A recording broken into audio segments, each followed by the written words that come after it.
Well, I mean, we've talked data, and well, it's great. It's information. It's something we all sort of hear about a lot.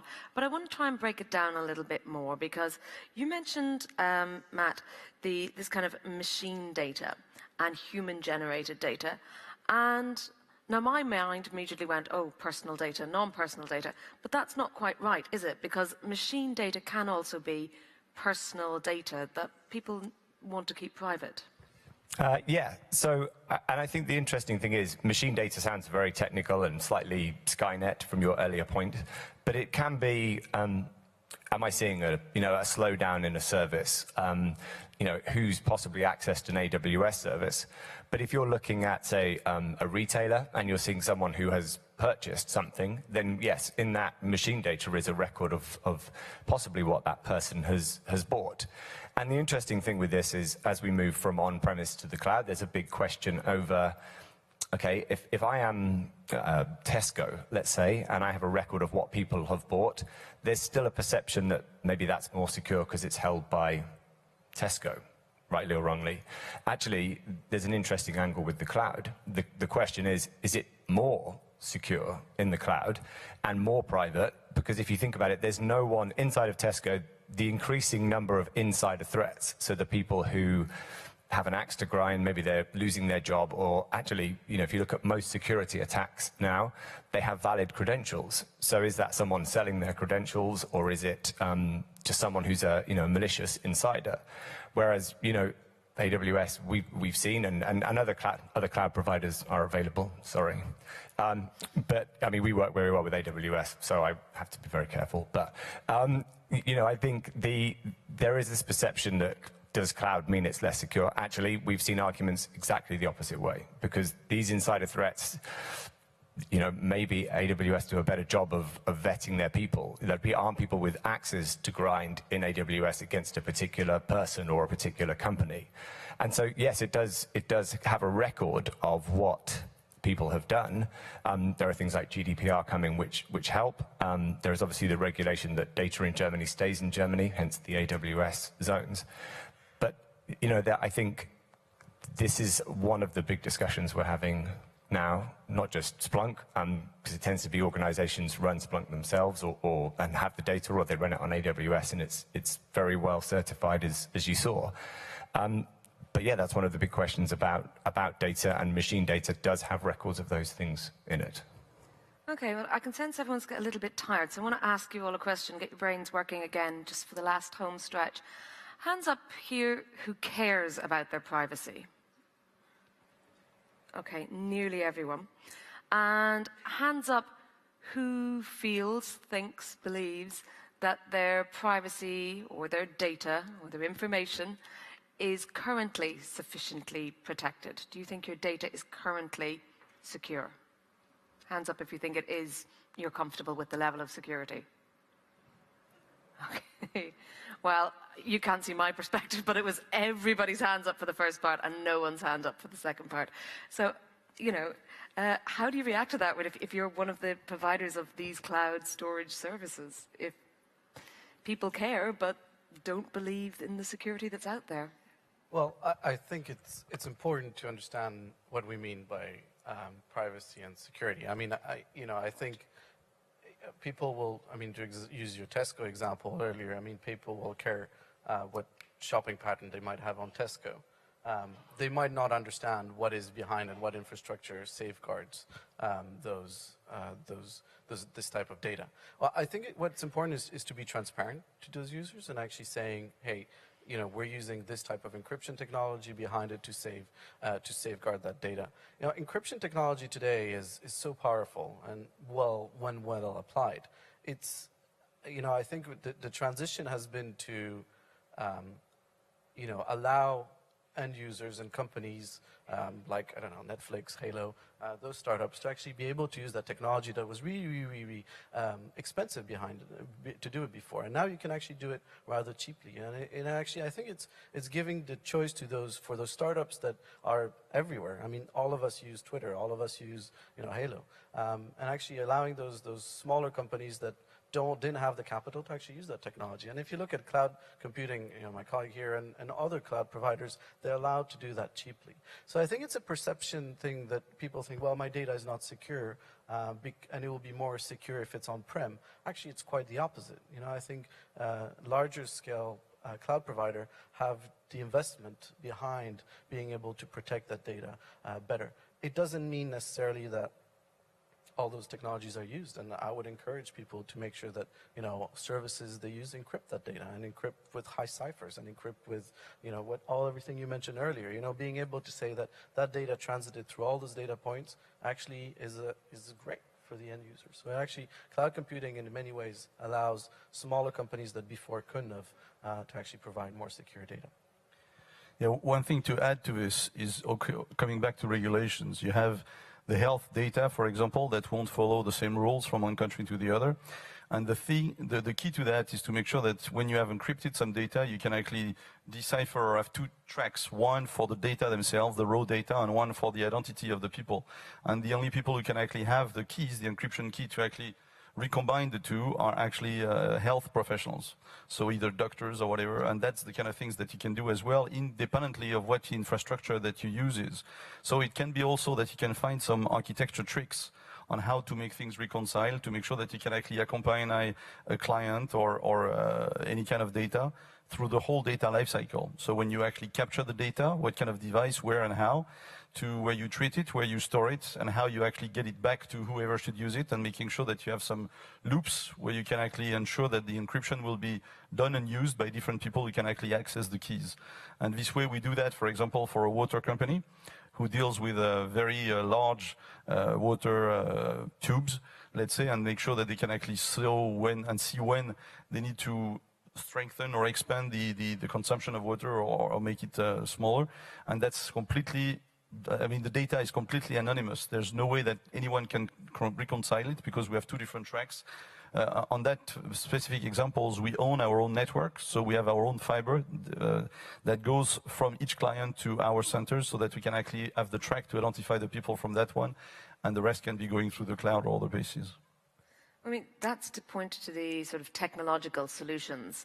There's an encryption panel going on elsewhere in the room, but we're all very aware of certain efforts of certain agencies to undermine that. I noticed you had, I think it was the FBI logo or the NSA logo, you had the MOD logo. These sorts of governmental agencies are asking for backdoors. And I'm wondering, how much of a problem is that when you have to argue that, well, it will weaken the security of the cloud services and the internet as a whole? Yeah, the way we describe it, and I wasn't going to go into detail today about it, but the way we describe it is a shared security model, which most of the people that use Amazon Web Services know about and understand, and it's about shared security. So there's only a certain element that we can protect. So we can protect who goes into the data centers if their hard drives are crushed after we stop using them, etc. But there's a full element, a full stack that is controlled by the end user. I think my point earlier is it's the customer, our customer, that decides how much they're going to encrypt. And, an agency can ask all the data they want. If I don't know what the data is, then that's it, right? And if it's encrypted, then it's up to the person that owns those keys to decrypt it. For as much as I get asked for it, then there's nothing I can do about it. And, it is using those encryption tools that are available and readily available that is really, really important now. So it is a shared element to make sure that encryption works. I'm sure it's the same for you guys. It is making sure that the end user also understand how much their responsibility is. We can do all the encryption we want if your password is 000. It's not going to protect you, and I can tell you the path of least resistance is going to be to use a badly secured password. People call it hacked, but it actually isn't. It's just we've logged on as you because you've used a terrible password. So. I think it's a shared responsibility across everybody in the chain. And funny enough, we have recently signed a private defense company contract, and we have been scrutinized to actually be able to be actually the provider for that contract. I cannot say anything about it, of course. But the one thing I can say is that it's actually ironic, but we are one step towards the cloud. So they are coming into a private cloud, and the next step will be a public cloud, and they will probably find a balance between the two. So it's actually showing that even in the most protective industries, they are definitely going that way anyway. And I think, we mentioned AWS and CloudTrail. Actually, a friend of mine once said, don't outsource your brain. And if you think, the access to your instance, your version of AWS, actually you can see everything that's happened, using CloudTrail. So actually you have all of the data to look at who's accessed what from where and everywhere else. And actually that feed that you can get helps you actually prove that the audit, the security, and the compliance of how you're using, the cloud service. Okay, well, I was hoping you would actually then go on a little bit, since I am mentioning these US agencies and the Snowden disclosures. One of the questions that has come in over Twitter was, how can EU data on EU servers be considered secure if it's accessible by US entities? Now, we've seen cases and so on about this in the courts, but is data localization the answer? But how does that then stop certain companies or organizations overreaching? It's a complex subject. There's not one answer to it, but when I get asked generally that question, my answer is encryption. Encryption, as much as somebody gets that data for whatever reason it is, and it can be legal means or other, if that data is encrypted and you're the only person that has your keys and you store those keys on-prem or in other ways on the cloud, that data is as good as anywhere else. You can't do anything with it because it's highly encrypted. And your example I thought was really good for the healthcare is you can also decentralize the data. You can put it in multiple zones. So you can actually have a healthcare record that is partially stored in Dublin and partially stored in Frankfurt, and is encrypted in both with 2 different keys. That makes it nearly impossible to get. And it's not less secure than having it on-prem because, agencies, like you mentioned earlier, can subpoena a lot of different people. They can subpoena a lot of different organizations, and generally it's not going to be the cloud provider that they're going to do. It's going to be the end user, the user that uses that technology, because they know perfectly well that we actually don't necessarily know what that encrypted data is. Yeah, no, to add to this, there's actually quite a few topics when you talk about localization of the data. One is regulation. It can be local regulation. 2 can be latency also and performance. That could be also an issue to be checked. And last but not least, there's a huge psychological effect that is to be looked and considered. So you have to see, which is very important on the regulation side, which law will apply when you have a problem, and which people and which hands will have touched whatever, dependent and independently on whether it's actually been encrypted and who has the key or whatever. There's going to be some ways where you can actually store some data physically and see how that can be maybe or not translated and deciphered or decrypted anywhere. But the idea is very much that you need to follow the whole track, the whole journey also of the data, and that's something that is not solved yet. I've been into some EU groups working on the cloud at large, and localization has been on the agenda several times, and I'm not sure that we've actually solved it yet. And I think the other thing is, and it sounds odd, but the same technology we're talking about is actually one of the keys to make sure, that the data isn't going where it should do. Actually being able to look at data and look at patterns in it and say, well, this is strange, this has never happened before, but 10 terabytes of data has just been picked up and FTP'd or, accessed via South Korea, and that's never happened before, and actually it was this user that did it, but weirdly they logged in from Bulgaria. The same ability to track the path of data, to look for, the exfiltration of data. It's the same technology that will help you spot it, that I think is actually the thing that, rightly or wrongly, people are worried about. Well, if technology can provide us with the security, is the perceived lack of trust down to human frailty? Is it always user error that we should be scared of? Well, and I think there's there's 2 interesting angles. One is the accidental breach. So if you have a phishing attack and it looks like a DHL email that your parcel's been delivered, and you click on it, and actually you log into what you think is the DHL website, and you've just given away your username and password. There's that accidental breach, and then there's the deliberate insider threat of someone who's got an axe to grind and actually gives up their details, or actually on-premise or cloud, it's easier to go and offer someone 10,000 euros to buy their credentials than it is to probably hack through all the lines of defense and firewalls. It's much easier to just bribe someone, get the username and password, than it is to try and hack through it. And you're seeing that kind of social engineering play an important part in these security attacks. Well, as Christian said, the word hack implies a level of sophistication that is often not really behind so many attacks, or so many breaches, shall we say. Yeah, absolutely. And the level, a lot of organizations are under threat of insider threat. And it's being able to architecture your applications, your customer-facing application, or your key critical data and secure it in a way that it's never possible for one person or a group of employees to get access. Cloud providers and ourselves included design our hardware and our data centers in a way that one person can never do anything like that. But you can do that now. What was really hard to do before in terms of changing, for example, ACRLs or firewall rules was really hard to do in the past because of the hardware infrastructure on the software side. Because it's all software controlled now, it's a lot easier to do. So it's a lot easier for smaller companies to implement those security controls or their security measures than it was in the past. So there's an argument, if it's done properly, that it is actually more secure. Yeah, there are two breaches to consider. One is really much the criminal one, and the other one is really the accidents. And on the accident side, that's also where services can be coming into play to make sure that everything is mirrored and backed up and so on and so forth, and that the speed of actually getting the data back online can be something that is mastered. So that's really one thing that could be a real issue for client, to make sure that there's no business interruption. That's something that we pay a lot of attention to. So the agility on that side is absolutely key.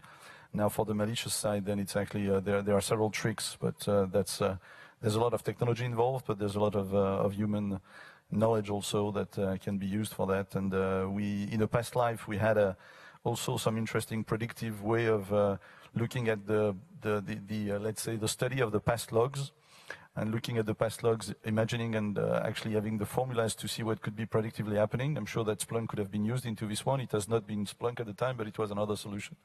And it was really interesting to consider that we had every day a peak at 2:30 in Paris time, and it was actually always coming from the same type of IP addresses, even though there was actually something tracking. So we realized pretty much which country and where and how it worked, and we were ready to make sure that nothing would happen. So those kind of predictive tools also can help a lot in terms of analyzing the log and the data. And again, we come back to the data analysis, which would be also one of the protections.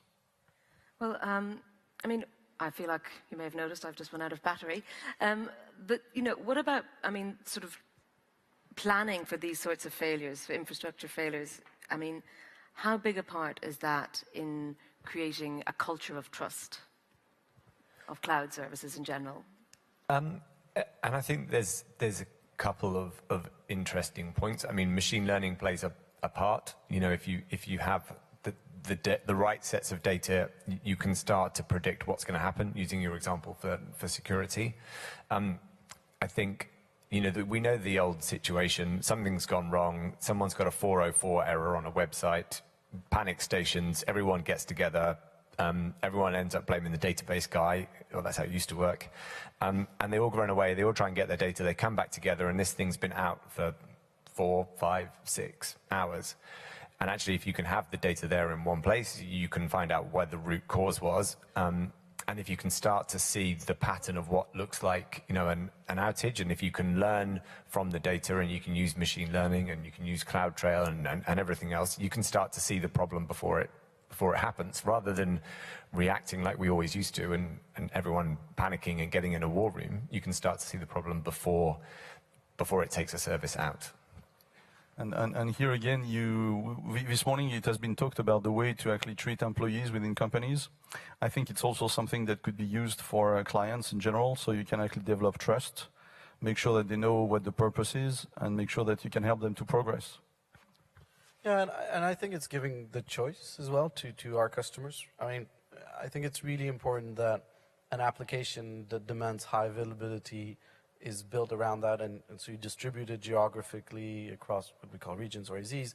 And if you do that, it's slightly more expensive because you double up. But an application that's only for beta testing, you don't need to pay that much. So if you have an outage, it's okay. And, I think it's giving customers the choice to be able to architecture their application around that availability, and not having a limitation to it. So you can build more if you need, and build less. I mean, the example we had with UCAS, I think that organization was allowed to have an uptime much higher because they wanted to do so, because they build an infrastructure that's scaled up and down. So, I think outages are becoming less and less, I think, common, I guess, because organizations are getting better at predicting them, yes, but also at building architecture, well-architected applications that take that into account. And I think the fact that AWS, this isn't a mutual love-in, I promise, the fact that AWS published CloudTrail so you can actually see how the service is working, that's a level of trust. If you're using AWS, you can see how AWS is running because they give you that data to see how it's performing. And that's a good level of trust with the cloud provider. It's not black boxed. I mean, okay, well, I mean, this is for, our sort of business data is what we're talking about here.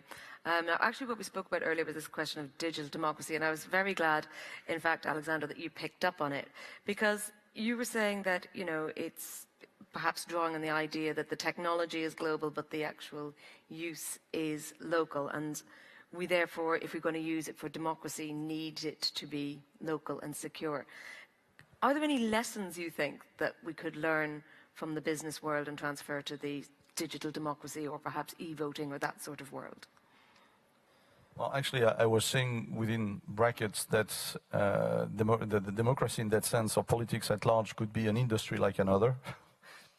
Maybe it's going a little bit too far, but actually there's a lot of the lessons that you can get from the business that you can actually apply into this. So how to get the anonymous votes, but to make sure that you can reconcile them in case of checking the votes and the numbers. No point attended. That could be one thing to be looked in and checked, and I'm sure there are solutions. Technically, there's no barrier, so it's a matter of making sure that the voters, the political parties, but also the governments would accept to go through that kind of thing. So the solutions are there. There, it's a question of both regulation and acceptance, civil acceptance, I would say. So I'm not American, just in case you were targeting me with the votes. I'm Canadian, so.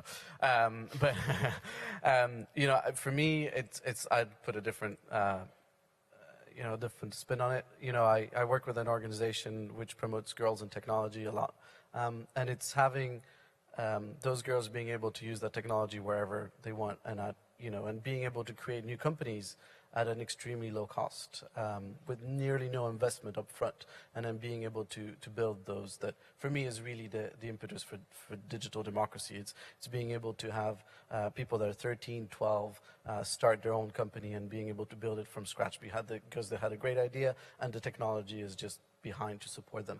For me, that's really, really way more important. And actually, I think that group that promotes girls in tech is doing a great job, and it's doing it really on a shoestring, which before it was really impossible. You had to buy servers, you had to buy all that stuff, and it was hard. And now you can really do it nearly for free. Well, you said actually about your price dropping and passing on economies of scale. So most businesses don't do that because they care about their shareholders. How can Amazon be so different?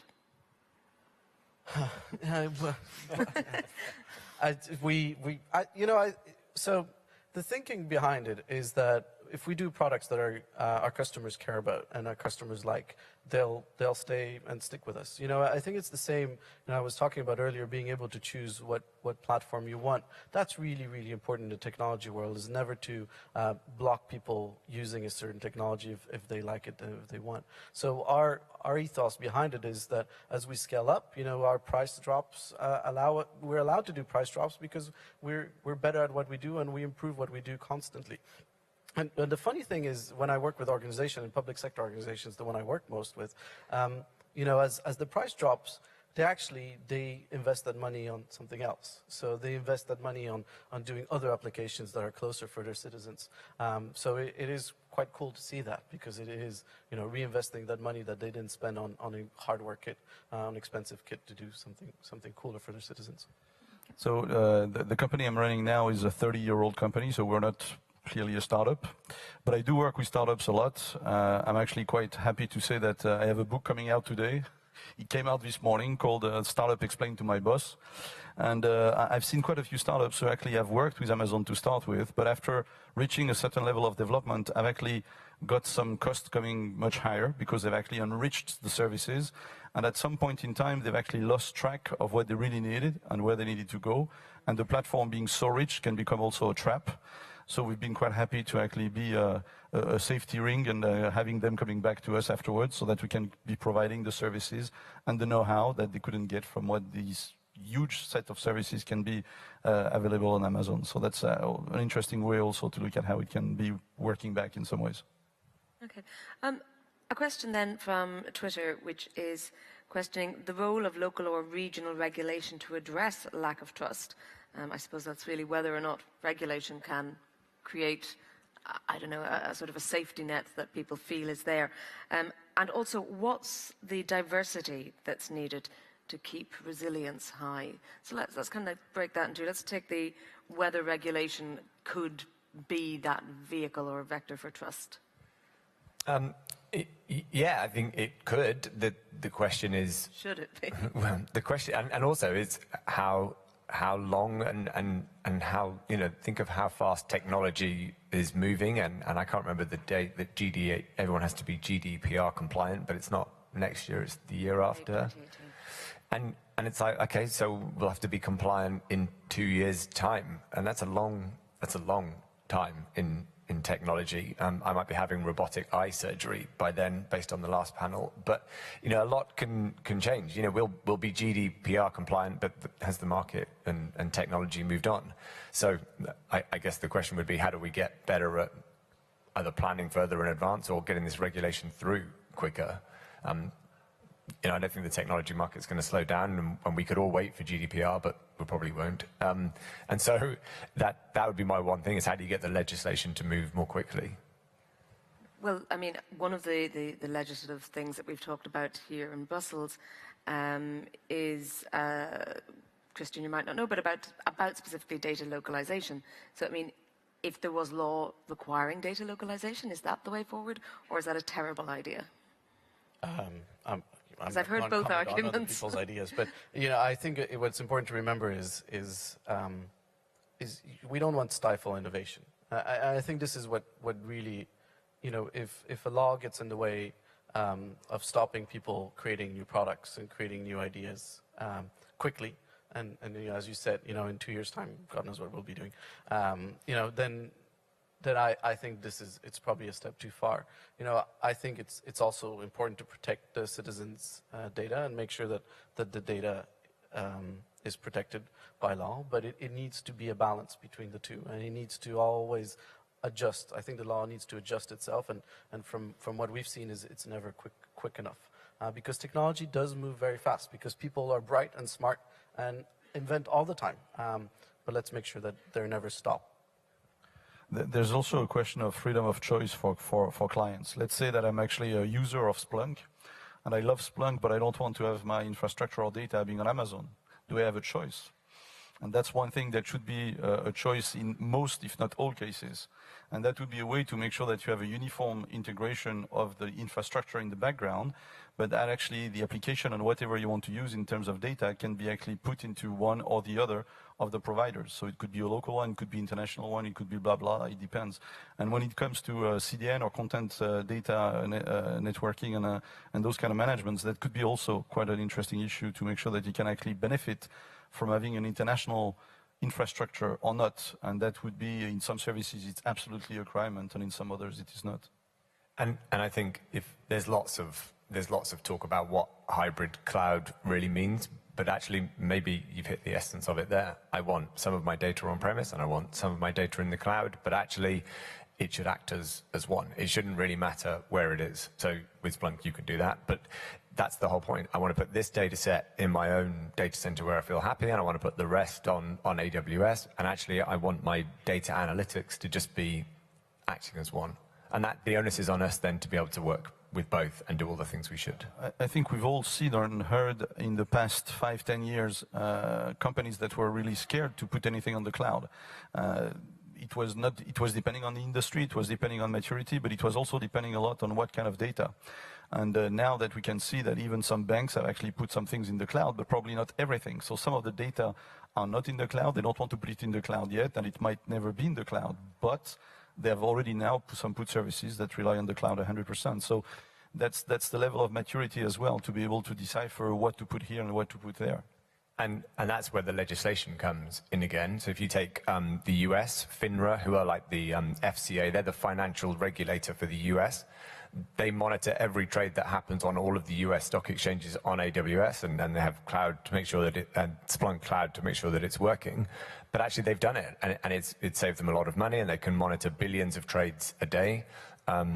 Whereas here that would be very difficult to do because of regulation being slow. So it's partly technology and partly regulation, and you hear a lot about the V's of big data, so volume and velocity and everything else, but there's one we always ignore, which is veracity. So can I trust this data to make a decision?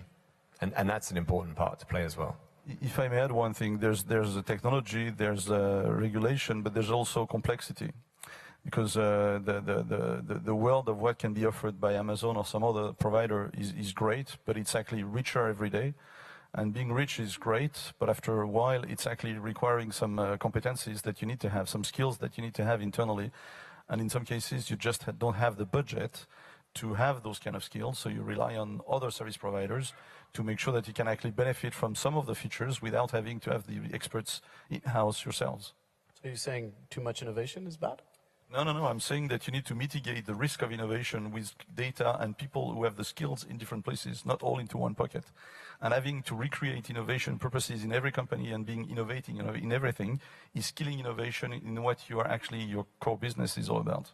Yeah, see, I'm not quite sure I agree with you, but so I think businesses, I think businesses are innovating in their own industry all the time. That's what they're about. They're not here to innovate in IT, and I think this is what a lot of them are doing now, and that's what we couldn't do before. And this is why there's a lot of school kids that set up in their backyard new companies, because they don't have to innovate on the boring stuff. They can innovate on their idea.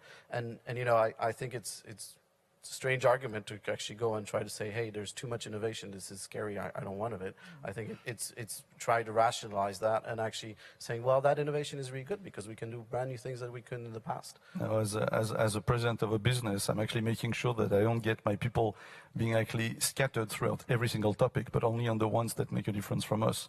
When we have something that we need from external skills, we get it from external skills.